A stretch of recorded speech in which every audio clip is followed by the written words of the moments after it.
Élève sous-officier. Votre appartenance à la 336e promotion est symbolisée par votre insigne. Cet insigne évoque le parcours et les valeurs de votre parrain, l'adjudant-chef Blaya. Sa forme est celle typique de l'insigne de votre école, l'École nationale des sous-officiers d'active. Le point armé d'un glaive représente votre formation de sous-officier. Le fond de l'insigne, aux couleurs rouge et bleu, la cigogne ainsi que la cathédrale de Strasbourg rappellent l'insigne de la 2e division d'infanterie marocaine où a servi votre parrain. L'insigne du 4e régiment de tirailleurs marocains représente sa première affectation de 1937 à 1944. L'insigne du 2e tabor marocain 2e Goum où il servit en Extrême-Orient de 1952 à 1954. Les 4 étoiles représentent les citations reçues par votre parrain. Une en vermeil pour une citation à l'ordre du corps d'armée et 3 en argent pour des citations à l'ordre de la division. La Légion d'honneur orne le côté droit de l'insigne. Sur la gauche, le ruban de la médaille militaire où le nom adjudant-chef Blaya s'inscrit en capitale noire.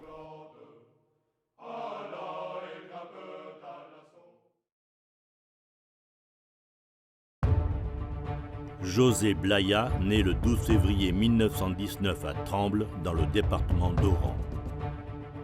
À 18 ans, il s'engage au titre du 4e régiment de tirailleurs marocains et rejoint le Maroc dès décembre 1937.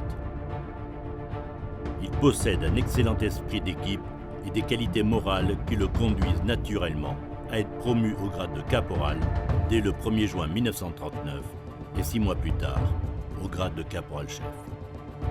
Persévérant et ayant le goût de l'effort, il s'attache alors à parfaire ses connaissances techniques pour devenir chef de pièce de mortier de 60 mm, tout en développant sa connaissance de la langue arabe, langue originelle des hommes sous ses ordres.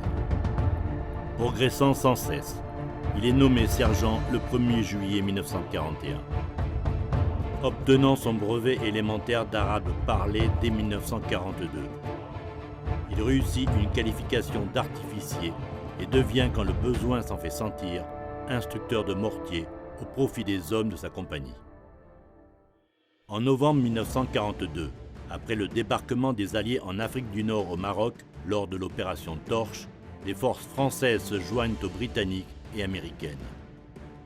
La 2e division d'infanterie marocaine est alors formée en mai 1943, sous le commandement du général Dodi. Quelques 85 000 hommes prennent donc part à la guerre. C'est alors que le sergent Blaya combat les forces de l'Alliance de l'axe du Maroc jusqu'en Allemagne. Après ces durs combats dans les déserts algériens puis tunisiens, il embarque à Bizerte pour rejoindre l'Italie en novembre 1943. Il est engagé sur le front des Apennins dans le secteur Scapoli-Pantano et livre les combats jusqu'à la bataille du Garigliano en s'emparant du Monte-Majo. Il permettra, malgré les feux violents adverses, par le service avec brio de sa pièce de mortier, à la mise en déroute de l'ennemi, le forçant ainsi à abandonner une position importante pour la suite des opérations. Pour ces faits, il est cité à l'ordre de la division avec attribution de la Croix de guerre 39-45. Il s'illustrera une nouvelle fois comme chef de section et contribue grandement à disloquer la première attaque allemande. Fait prisonnier lors des attaques suivantes, alors que ses mitrailleuses venaient d'être mises hors de combat, il réussit à s'échapper à la faveur d'une contre-attaque amie et à continuer à se battre avec ses voltigeurs. Pour ces faits, il est cité à nouveau à l'ordre de la division avec attribution de la Croix de guerre 39-45. Promu sergent-chef le 1er janvier 1944, il poursuit l'ennemi en direction de Rome et y défile le 15 juin au sein de la 2e dîme. Insatiable homme d'action aux valeurs républicaines ancrées, il débarque en France à la fin du mois d'août 1944 à Saint-Tropez. Au sein de la 2e dîme, il est engagé sur le front des Alpes et participe à la libération de Briançon et Modane. Le 1er octobre 1944, il est affecté au centre d'instruction divisionnaire numéro 2 au sein des troupes d'occupation en Allemagne. Il est nommé adjudant dès 1945.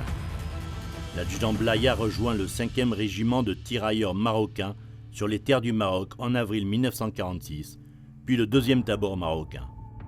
À 32 ans seulement, il se voit décerner la médaille militaire. En novembre 1952, le jeune chef de section Blaya part pour l'Extrême-Orient au sein de son unité. Comme à son accoutumée, il fait preuve au feu d'un sang-froid et d'un courage sans faille. Le 19 janvier 1953, au nord de Japlok, nord-Vietnam, malgré la maladie et l'épuisement, il prend l'initiative, sous les tirs violents de mortiers et d'armes automatiques ennemies, de se porter au contact des sections de tête pour contribuer à leur mise en place, à l'aménagement de leur position et à la coordination des feux, faisant ainsi cesser définitivement l'attaque ennemie. Pour ces faits, il est cité à l'ordre de la division avec attribution de la Croix des théâtres des opérations extérieures. Continuant avec la même énergie le combat à la tête de son GOUM, il sera cité une nouvelle fois à l'ordre du corps d'armée avec attribution de la Croix des théâtres des opérations extérieures pour avoir contraint un poste avancé ennemi au repli.